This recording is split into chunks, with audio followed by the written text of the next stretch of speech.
তাহলে আগাছা জন্ম নেওয়ার সমূহ সম্ভাবনা রয়েছে, সমাজের শৃঙ্খলা ভেঙে পড়ার আশঙ্কা আছে।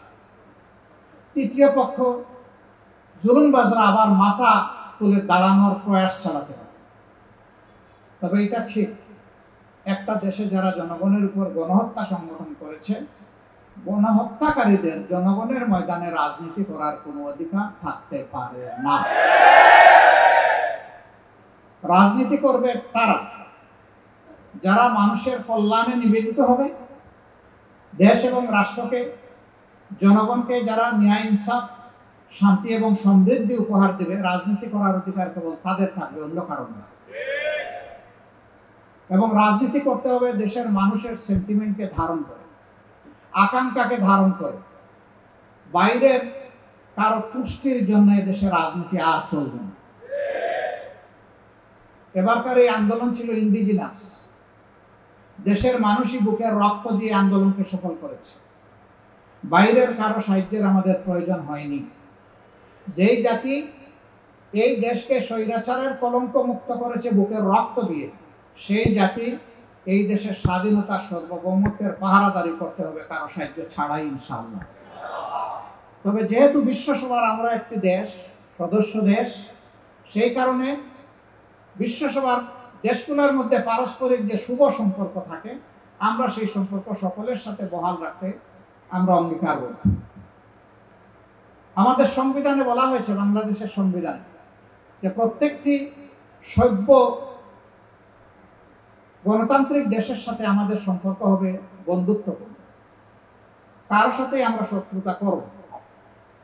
একটা দেশ ছাড়া যাদেরকে আমাদের দেশ কোনো স্বীকৃতি দেয়নি, বিশ্বের অনেক দেশ স্বীকৃতি দেয়নি, ওদের নাম নিয়েও আমি নিতে চাই না। সম্মানিত ভাই বোনেরা, আমাদেরকে সজাগ থাকতে হবে। এত ত্যাগের বিনিময়ে স্বৈরাচার মুক্ত আমাদের দেশ, এই দেশে আর যেন কোনো কালো চিলের থাবা না পড়ে। আল্লাহ তাআলা আমাদেরকে সাহায্য করুন। আমরা এই সরকারকে সঙ্গত, ন্যায়সঙ্গত সকল কাজে সর্বাত্মক সহযোগিতা করব। কিন্তু এই সরকার যদি কোনো জনগণের স্বার্থের বিপরীত কাজে হাত দেয়, আমরা সংশোধনের চেষ্টা করব।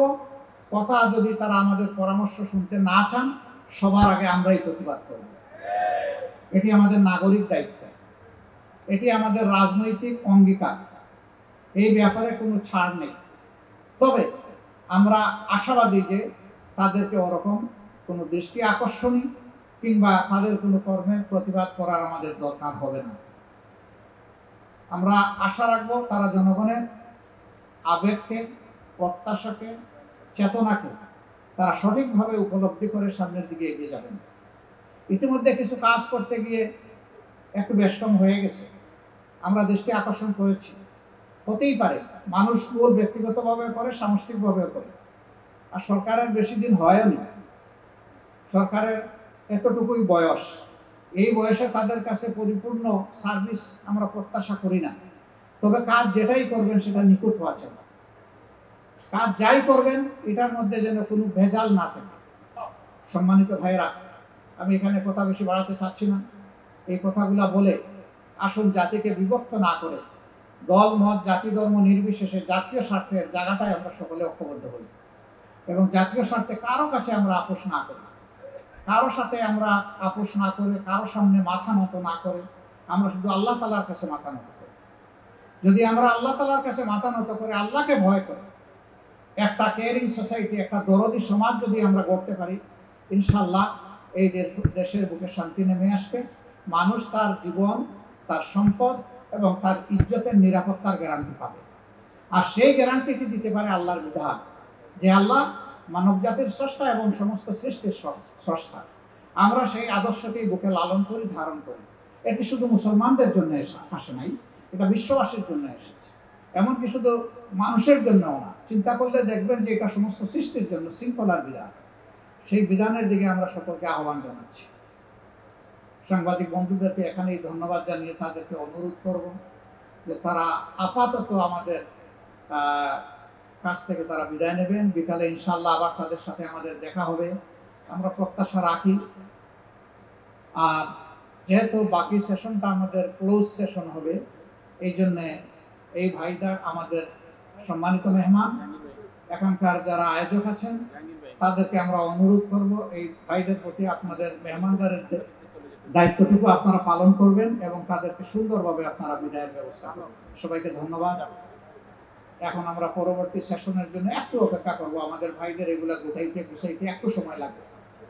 আমরা আশা করবো 2-3 মিনিট সময়ের ভিতরে ওনারা গুছিয়ে দেবেন। সাংবাদিক বন্ধুগণ, এই জুলুম থেকে আমরা কেউ মুক্ত ছিলাম না। আমি বলি, ফুটপাতের একজন ভিক্ষুক আমার ভাই বোন থেকে শুরু করে রাষ্ট্রের সকল নাগরিকের উপরে এই জুলুম করা হয়েছে। আমার ভিক্ষুক ভাইটি কিংবা বোনটির উপর কিভাবে জুলুম করা হয়েছে, বড় বড় শহরের কোন জায়গায় কে বসবে এবং বসার জন্য সকালবেলা কত টাকা ট্যাক্স পরিশোধ করে বসতে হবে তা ছিল সুনির্ধারিত। ট্যাক্স দিয়েই তাদেরকে ভিক্ষার জন্য বসতে হতো। সারাদিন 10 টাকা, 5 টাকা, 20 টাকা জমিয়ে কুড়িয়ে একত্রিত করে যখন সন্ধ্যাবেলা ঘরে ফিরবে, তখন স্বাভাবিক পেটের তাগিদে, পিঠের তাগিদে তাদেরকেও জিনিসপত্র কেনাকাটা করতে হতো। কিন্তু যখন সামান্য কয়েক গোটা পেঁয়াজ কিনতে যেত, তখন দেখতে পেত 30 টাকার পেঁয়াজ এখন তাকে 300 টাকা কেজি পরিশোধ করতে হচ্ছে। আমি ছোট্ট একটা উদাহরণ দিলাম। এই থেকে শুরু আমরা বুঝতে পারি যে এই রাষ্ট্রের কোনো নাগরিকই ওদের লুটপাট এবং জুলুমের বাইরে ছিলেন না। তারা সকলের উপর জুলুম করেছে। জুলুমবাজরা জুলুম করে, মজলুমরা কান্নাকাটি করে। জুলুমের শিকার হয়ে মানুষের দেহ থেকে 2টা ফুটা ঝরে, একটি রক্তের ফোঁটা, আরেকটা অশ্রুর ফোঁটা, চোখের পানির ফোঁটা। 2টাই বড় ওজনদার, 2টাই বড় গরম। এই 2টা মাঝখানে কোথাও আটকায় না, সরাসরি মাওলার দরবারে চলে যায়। এইভাবে হাজারো মায়ের বুক ফাটা কান্না, হাজারো আমার বোনকে যাদেরকে বিধবা বানানো হয়েছে তাদের কান্না, লক্ষ শিশু যাদেরকে এতিম বানানো হয়েছে তাদের কান্না, সকল কান্নার রোল আরশে আজিমে পৌঁছে দিয়েছে। এর পাশাপাশি 2009 সালের 10 জানুয়ারি ক্ষমতায় বসার পরেই আমরা লক্ষ্য করেছি বিডিআর সদর দপ্তর, তখন এটার নাম বিডিআরই ছিল, পিলখানার মর্মান্তিক ঘটনা, যেখানে 57 জন কমিটেড দেশপ্রেমিক চৌকস সেনা অফিসারকে অত্যন্ত নিষ্ঠুরভাবে খুন করা হয়েছে। তাদের পরিবারের মহিলা সদস্যদের ইজ্জত লুণ্ঠন করার পরে তাদেরকেও খুন করা হয়েছিল। এরপরে এই লাশগুলো পিলখানার ড্রেইনে ভাসিয়ে দেওয়া হয়েছে, আর কোনোটাকে একত্রিত করে গণকবর তারা দিয়েছিল। এই জঘন্য কাজটি কারা করে? আমাদের সেনাবাহিনীর উপর কারা এত বড় আঘাত দিল? দ্বিতীয় বিশ্বযুদ্ধ থেকে শুরু করে কোন বিশ্বযুদ্ধে একদিনে এতগুলা সেনা অফিসার কোথাও মারা যায়। এই কলঙ্কের ইতিহাস রচনা হলো আমাদের দেশের। কিন্তু এত বড় সর্বনাশটা কে করে? আজ পর্যন্ত জাতির কাছে তা উন্মোচিত হলো না। সেনাবাহিনী তাদের স্বজন হারিয়ে নিজেরাই একটা ইনকোয়ারি কমিটি গঠন করেছিল। 3 দফা চাপ দিয়ে সেটাকে সংশোধন করার পরেও জনগণকে সেটা জানতে দেওয়া হয়নি। এ লুকোচুরি কি জন্য? তাহলে শস্যা দানা যেটা চালান দেওয়া হয় ভূত তাড়ানোর জন্য, ওই দানার ভিতরে ভূত আছে বলেই ভূত তাড়ানো সম্ভব হয়নি। আমার সৌভাগ্য হয়েছিল তখন জেলে যাওয়ার। বলবেন জেলে যাওয়াটা কি সৌভাগ্যের কাজ? অবশ্যই মুমিনের জন্য সৌভাগ্যের কাজ। আমি ঢাকার কেন্দ্রীয় কারাগারে যখন গেলাম, তখন এই খুনের দায়ে অভিযুক্ত কয়েকজনের সাথে আমার সাক্ষাৎ হয়। আমি ওদের হাতের উপর হাত রেখে বললাম যে, মনে করো আমার হাতটি আল্লাহর কোরআন, তুমি বলো তো এই ষড়যন্ত্র প্রক্রিয়ার সাথে জড়িত ছিল কিনা। এই বিভাগেরই একটা ছেলে, আমি নাম বলছি না, তার বিডিআর সদস্য, সে বলল আমি ছিলাম। আমি বললাম তোমরা নাকি অনেক মিটিং করেছো? বলে যে হ্যাঁ, 22টা মিটিং হয়েছে, আমি 21টাতে ছিলাম, একটা আমি অসুস্থতার কারণে যেতে পারি। কোথায় হয়েছে সবগুলোর নাম বলে দিব, কারা করেছে। 2-4 জনের নাম বলে হঠাৎ করে তার খেয়াল হয়েছে, বলে থাক আর বলবো না, থেমে গেল। যাদের নাম বললো এরা সামরিক বাহিনীর সাথে, বিডিআর এর সাথে জড়িত কেউ নয়।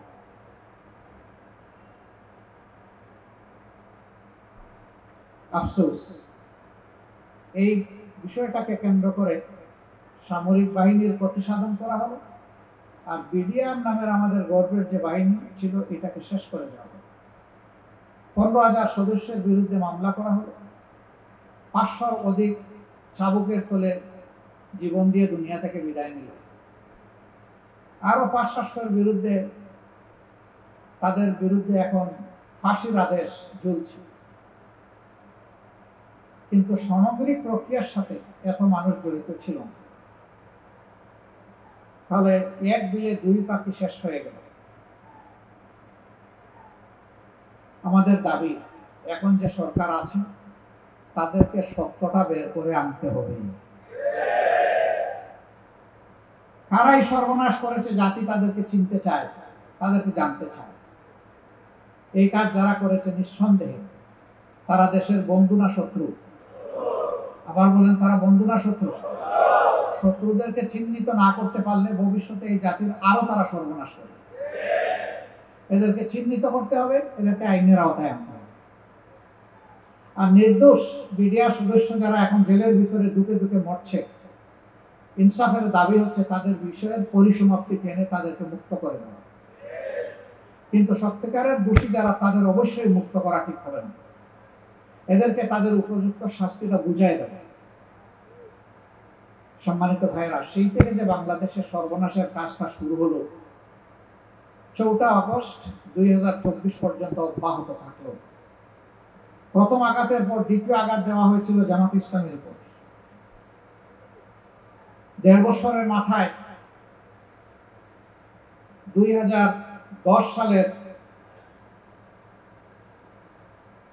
29 জুন আমাদের কলিজার টুকরা, এই দেশের গণমানুষের অত্যন্ত শ্রদ্ধার পাত্র, জাতির শ্রেষ্ঠ সন্তান শহীদ মৌলানা মতিউর রহমান নিজামী, আল্লামা দিলাওয়ার হোসেন সাইদি এবং শহীদ সেক্রেটারি জেনারেল আলী হাসান মোহাম্মদ মুজাহিদকে গ্রেফতার করা হয়। এর মধ্য দিয়ে জামাত ইসলামের উপর ঝাঁপিয়ে পড়ল তৎকালীন সরকার। প্রথমে বলল আমরা আমাদের নেতৃবৃন্দ ইসলাম ধর্মের অবমাননা করেছেন। আফসোস, ইসলামের জন্য লড়াই করতে গিয়ে যারা সারাটা জীবন বিলিয়ে দিলেন তাদের বিরুদ্ধেই ধর্ম অবমাননার মামলা হল। সেই মামলা বাদী কুখ্যাত একজন লোক গতকাল ধরা পড়েছে। এই যার অভিযোগের কারণে, মিথ্যা অভিযোগের কারণে নেতৃবৃন্দের হত্যাকাণ্ড সংঘটিত হয়েছে, আমরা তার এই দুনিয়ার জীবনে আসল পরিণতিটা বিচারের মাধ্যমে দেখতে চাই। আইন আমরা হাতে তুলে নেব না, আমরা আগেই বলেছি আমরা আইন হাতে তুলে নেব না। আইনি প্রক্রিয়ায় আমরা তার প্রতিকার চাই। শুধু তার নয়, এই সমস্ত দেশপ্রেমিক নেতৃবৃন্দের হত্যাকাণ্ডে যারা মাস্টার মাইন্ড, যারা সুপ্রিম কমান্ডে ছিলেন এবং যারা বাস্তবায়নকারী বিভিন্ন পর্যায়ে, তাদের সকলকে আইনের আওতায় আনতে হবে। না হয় আগামী দিনে এদেশের কোনো নাগরিকের জীবনের কোনো নিরাপত্তা থাকবে না। একবার যদি অন্যায় অসত্য আমরা পাশ কাটিয়ে চলে যাই, তাহলে এরকম আল্লাহ না করুন এই বাংলার জমিনে আর যদি কোনো জালিমের কখনো জন্ম হয়, সে একই রাস্তা করবে। আজ আমাদের ক্ষতি করেছে, কাল আরেকজনের ক্ষতি করবে। যারই ক্ষতি করুক তারা এই দেশের মানুষ। এই জন্য আমরা চাই যে তারও বিচার হোক। এই সরকারকে তাইলে বিচারের ভিতরে এইসব পাঠিয়ে দিবে? না, এই সরকার বিচারের আয়োজন করে রাষ্ট্রের বিভিন্ন গুরুত্বপূর্ণ জায়গা যেগুলা আগের সরকার ঝামেলা সৃষ্টি করে গেছে, ধ্বংস করে গেছে, ওইগুলা সংস্কার সাধন করে তারা একটা সুষ্ঠু নির্বাচন দিয়ে জনগণের নির্বাচিত প্রতিনিধিদের হাতে ক্ষমতা তুলে দিয়ে তারা অত্যন্ত সম্মানের সাথে আপন জায়গায় তারা ফিরে যাবে। এটি হচ্ছে এই জাতির দাবি। এই জন্য আমরা বলছি যে এই সরকারকে গুরুত্বপূর্ণ কিছু বিষয়ে সংস্কার করতে হবে। এই সংস্কারের একটা রোড ম্যাপ ঘোষণা করতে হবে। কি কি বিষয়ে তারা সংস্কারে হাত দেবেন, সম্পন্ন করবেন এবং কতটুকু সময়ের জন্য তারা নেবেন। এই জন্য রাজনৈতিক অংশীজন, সিভিল সোসাইটি, আরও যারা স্টেক হোল্ডার আছেন তাদের সাথে আলাপ করে এই ব্যাপারে সিদ্ধান্ত নিতে হবে, রোডম্যাপ চূড়ান্ত করতে হবে। এটি হবে সংস্কারের রোডম্যাপ। সংস্কারের রোডম্যাপটি যথাযথ সফল হলে তবেই নির্বাচনী রোডম্যাপও সফল হবে ইনশাআল্লাহ। সংস্কারের রোডম্যাপের পাশাপাশি নির্বাচনের একটা রোডম্যাপ এই জাতিকে দিতে হবে। অনেকে জিজ্ঞেস করেন সময়টা কতটুকু, মাফ করবেন, আমরা বলেছি সময়টা যৌক্তিক। অযৌক্তিক কোনো সময় নেওয়াও ঠিক হবে না, আমাদের পক্ষে দেওয়াও সম্ভব হবে না। তারা নেবেন যৌক্তিক সময়, আমরা দিব যৌক্তিক সময়। এই নেওয়া দেওয়ার এই বিষয়টা বোঝাপড়া সঠিক জায়গায় থাকতে হবে। কেউ কেউ জিজ্ঞেস করেছেন কত হতে পারে এই সময়টা। আমরা বলেছি যে সংস্কারের ব্যাপারটার উপরে নির্ভর করবে এই সময়টা কতটুকু হবে। আমরা এখনই সুনির্দিষ্ট কোনো সময় বলতে চাচ্ছি না, তবে হ্যাঁ, এটা বছরের পর বছর হওয়া উচিত নয়।